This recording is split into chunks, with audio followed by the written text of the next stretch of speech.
வணக்கம் மக்களே. தாவேகா தலைவர் விஜய் அவர்கள் பொதுக்குழுவுல பேசின விஷயம் தப்பு. அந்த மாதிரி பேசக்கூடாதுன்னு ஃபர்ஸ்ட் ஏத்து பேசினது நான் தான் அப்படிங்கிற மாதிரி பவர் ஸ்டார் அவர்கள் சொல்லிட்டு இருக்காங்க. அதே போல அவர் தான் ஃபர்ஸ்ட் திமுகவை இப்படி பேசக்கூடாது அப்படின்னு பேசினாரு. அதுக்கப்புறம் தான் நிறைய பேர் பேசினாங்க. அவங்க எல்லாம் என்ன பேசினாங்க அப்படிங்கறத ஆல்ரெடி பார்த்திருக்கோம். இப்போ பவர் ஸ்டார் அவர்கள் என்ன சொல்லிட்டு இருக்காங்கன்னா, தாவேகா விஜய் அவர்கள் எங்க நின்னாலும் சரி அவரை ஏத்து நான் போட்டிடுவேன். அவர் சினிமாவில் வேணா சிஎம்ஆ பிஎம்ஆ ஈஸியா ஆயிக்கலாம், ஆனா நிஜத்துல ஆக முடியாது அப்படிங்கிற மாதிரி சொல்லி பேசிட்டு இருக்காங்க. இந்த இடத்துல திமுகவுக்கு ஆதரவா பேசுறாங்களா இல்ல அவரோட பப்ளிசிட்டிக்காக பேசுறாங்களா அப்படின்னு தெரியல. ஆனா திமுகவுக்கு ஆதரவா பேசுறன்ற பேர்ல திமுகவே கலாய்க்கிற மாதிரியான விஷயங்களை பண்ணிருக்காங்க இன்டர்வியூஸ் எல்லாம். அந்த விஷயங்கள்லாம் என்ன அப்படிங்கறதோட சுருக்கத்தை தான் நம்ம பார்க்க போறோம். 2026 தேர்தலில் விஜய் அவர்கள் எங்க போட்டிட்டாலும் அவரை எழுத்து அங்க நான் நிப்பேன். எனக்கும் நிறைய ரசிகர்கள் இருக்காங்க. விஜய் அவர்களுக்கு மட்டும் ரசிகர்கள் கிடையாது, எனக்கும் நிறைய ரசிகர்கள் இருக்காங்க. எனக்கும் நிறைய பேர் ஓட் போடுவாங்க அப்படிங்கிற மாதிரி சொல்லிட்டு இருக்காங்க. அதே சமயத்துல விஜய் அவர்களோட சன்னே என்னோட ரசிகர் தான் அவரே சொல்லியிருக்காரு. முன்ன நான் பார்த்த விஜய் எல்லாம் வேற, இப்போ அந்த மாதிரி இல்ல, இப்ப வேற மாதிரி இருக்காரு. அந்த சேம் டைம் அவர் கூட நடிக்கிறதுக்கு அவங்க அப்பா சான்ஸ் தரதா சொல்லியிருந்தாங்க, ஆனா கடைசி வரைக்கும் தரவே இல்லை அப்படிங்கிற மாதிரி சொல்லிருப்பாங்க. அதுக்கு உடனே இன்டர்வியூவர் என்ன கேட்பாங்கன்னா, ஓ அப்ப சான்ஸ் கிடைக்கல அப்படிங்கிற விஷயத்துக்காக தான் நீங்க இந்த மாதிரி பண்ணிட்டு இருக்கீங்களா, அவரை எதிர்த்து பேசிட்டு இருக்கீங்களா அப்படிங்கிற மாதிரி கேட்பாங்க. உடனே அப்படியெல்லாம் இல்ல, சான்ஸ் கிடைக்கலன்னு அப்படி பண்ண கிடையாது. முதல்வர் அவர்கள் மேல எனக்கு இருக்கிற ஈடுபாடு, அதனாலதான் அப்படி பேசிட்டு இருக்கேன். முதல்வர் அவர்களோட அனுபவம் தான் இவரோட வயசு, அவர் போய் அப்படி பேசலாமாங்க அப்படிங்கிற மாதிரி கேட்டிருப்பாங்க. தமிழ்நாட்டில் நடக்கிறது மன்னராட்சி அப்படிங்கிற சொல்றாரு. இது என்ன மைசூர் மகாராஜா மன்னராட்சியா? இங்க இருக்கிறவங்க எல்லாத்தையும் மக்கள் தேர்ந்தெடுத்த பிரதிநிதிகள் தானே. இப்ப கூட 40 தொகுதிகளில் ஜெயிச்சாங்கல்ல, அதெல்லாம் மக்கள் ஓட்டு போட்டு தானே ஜெயிச்சாங்க. இவங்களை போய் எப்படி மன்னராட்சின்னு சொல்லலாம் அப்படிங்கிற மாதிரி கேள்வி கேட்டிருப்பாங்க. அதுக்கு இன்டர்வியூவர் இந்த மாதிரி அவர் போற இடத்தெல்லாம் அவர் போற விஷயத்துக்கெல்லாம் தடை அப்படிங்கிறது பண்றாங்களே, அதனாலதான் அவர் மன்னராட்சி அப்படின்னு சொல்றாரு. ஆளுங்கட்சிக்கெல்லாம் அந்த மாதிரி தடை இல்லையா அப்படின்னு கேட்கறதுக்கு கட்டுப்பாடு அப்படிங்கிறது எதுக்கு, எந்த ஒரு அசம்பாவிதமும் நடக்கூடாது அப்படிங்கிறதுக்காக தான் போலீஸ்காரங்க பண்றாங்க. சோ இது நல்ல விஷயத்துக்காக தான் அவங்க பண்றாங்க அப்படிங்கிற மாதிரி சொல்றாங்க. அதுக்கப்புறம் பேசும்போது விஜய் அவர்கள் பேரை சொல்லி சொல்றாங்க. அதாவது முத்துவேல் கருணாநிதி ஸ்டாலின் அப்படின்னு பேரை சொல்லி எப்படிங்க இவங்க எதிரி அப்படின்னு சொல்லலாம் அப்படிங்கிற மாதிரி கேட்டிருப்பாங்க.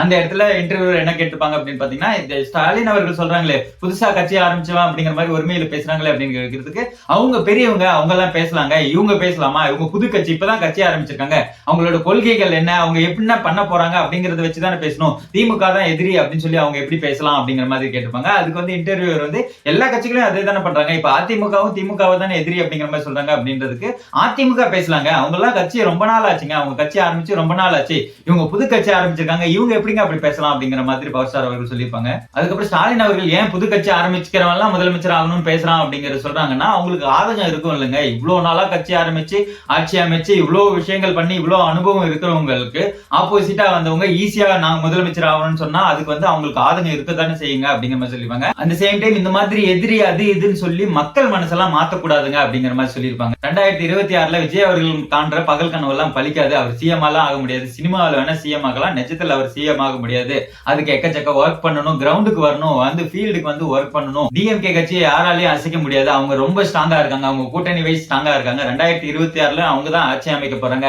டிஎம்கேக்கான ஓட்டு டிஎம்கே தான், யாராலையும் மாத்த முடியாது. அதே போல ஏடிஎம்கேக்கான ஓட்டு ஏடிஎம்கே தான், பிஜேபிக்கான ஓட்டுக்கு பிஜேபிக்கு தான். இவங்க ஆட்சிக்கு வரட்டும், கட்சிக்கு வரட்டும், என்ன வேணா பண்ணட்டும், ஆனா மக்கள் மனசை மாத்தாம பண்ணணுங்க. எதுக்கு எதிர்த்து பேசணும், இவங்க இவங்க கொள்கைகளை சொல்லிட்டோம், எதுக்கு பேர் சொல்லி அவங்களை எதிரின்னு சொல்லிட்டு அந்த மாதிரி எல்லாம் பண்ணக்கூடாது அப்படிங்கிற மாதிரி சொல்லிருப்பாங்க. அந்த சேம் டைம் போன டைம் நான் ஓட்டு போட்டதே ஏடிஎம்கேக்கு தான், இந்த தடவை டிஎம்கேக்கு தான் சப்போர்ட் பண்ண போறேன் அப்படின்னு சொல்லியிருப்பாங்க. அதே சமயத்தில் நீங்க டிஎம்கேக்காக பேச வருவீங்களா, மேடைகள்ல வருவீங்களா அப்படின்னு கேட்டதுக்கு, இல்ல என்னெல்லாம் கூப்பிட மாட்டாங்க, என்ன கூப்பிட்டாங்கன்னா கண்டிப்பா போவேன், டிஎம்கேக்கு ஆதரவா பேசுவேன் அப்படிங்கிற மாதிரி சொல்லியிருக்காங்க.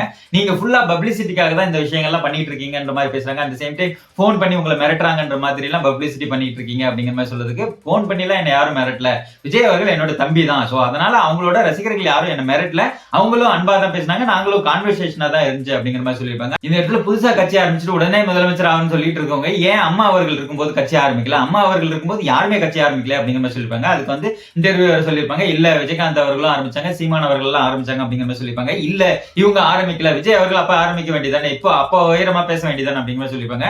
அந்த சேம் டைம் அப்போ ஒரு படம் வரல அப்படிங்கிறதுக்காக அம்மா அவர்கள் காலில் போய் விழுந்தீங்க, இப்போ அந்த மாதிரி இல்லாம எகுத்து பேசிக்கிட்டு இருக்கீங்க, எகுத்து ஒரு தலைவரை பேர் சொல்லி பேசிக்கிட்டு இருக்கீங்க, நீங்க அப்போ அந்த வீரத்தை காமிக்க வேண்டியதானே அப்படிங்கிற மாதிரி பேசியிருப்பாங்க. அதுக்கப்புறம் விஜய் அவர்கள் பெண்கள் பாதுகாப்பு இல்ல, சட்டம் ஒழுங்கு இல்ல அப்படிங்கிற மாதிரி எல்லாம் பேசிட்டு இருக்காங்க. சட்டம் ஒழுங்கு இல்லைன்னு யாருங்க சொன்னா, எல்லா இடத்துலயும் ஒரு இஷ்யூ நடந்துச்சுன்னா உடனே ஆக்ஷன் எடுத்துக்கிட்டு தானுங்க இருக்காங்க அப்படிங்கிற மாதிரி சொல்லியிருப்பாங்க. அப்போ ஒரு இஷ்யூ நடக்கிறதுக்கு முன்னாடி தடுக்கிறதுக்கு தானே சட்டம் ஒழுங்கு அப்படிங்கிற மாதிரி கேட்டதுக்கு, இல்லைங்க எங்கேயாவது ஒண்ணு ஏதாவது ஒண்ணு தனிப்பட்ட மனுஷன் ஒருத்தன் பண்ணிட்டானா அதே எப்படிங்க கவர்மெண்டோட சேர்த்து சொல்ல முடியும் அப்படிங்கிற மாதிரி சொல்லியிருப்பாங்க. அதே சமயத்துல போலீஸ் ஃபுல் கண்காணிப்போட தான் இருக்காங்க, சட்டம் ஒழுங்கு கரெக்டா தான் இருக்கு, ஏதோ குத்தம் சொல்லணும் அப்படிங்கிற மாதிரி குத்தம் சொல்றது தான் பண்ணிட்டு இருக்காங்க அப்படிங்கிற மாதிரி சொல்லியிருப்பாங்க. அதுக்கப்புறம் வாரிசு அரசியல் மன்னராட்சி அப்படின்னு பேசுறாங்க. அவங்க கட்சியில இப்ப உதயநிதி அவர்களை ஏத்துக்கிட்டாங்கல்ல, அவங்க கட்சியில இருக்கவங்களுக்கு எந்த பிரச்சனையும் இல்லைங்கிறப்போ என்ன பிரச்சனை இவங்களுக்கு, இவங்க ஏன் அதெல்லாம் பேசுறாங்க அப்படிங்கிற மாதிரி எல்லாம் கேட்டிருப்பாங்க. இது மட்டும் இல்லாம நிறைய விஷயங்கள் வந்து, அதாவது நிறைய விஷயங்கள் கான்ட்ரோவர்ஷியலான விஷயங்களை பேசிட்டு ஃபைனலா வந்து விஜய் அவர்கள் என் தம்பி தான், அவரை வந்து அரசியல்ல தான் நான் எதிரியா பாக்குறேன், நிஜத்துல எதிரி கிடையாது, அதனால அவங்களோட ரசிகர்கள் என்ன எதுவும் சொல்ல மாட்டாங்க அப்படிங்கிற மாதிரி சொல்லியிருப்பாங்க. இந்த இடத்துல டிஎம்கே தரப்புல பேசுறவங்க எல்லா விஷயங்களும் பார்க்கும்போது பாத்தீங்கன்னா 2011 ரிப்பீட் ஆக போகுதோ அப்படிங்கிற மாதிரியான ஒரு தோணல் உருவாகுது. அதாவது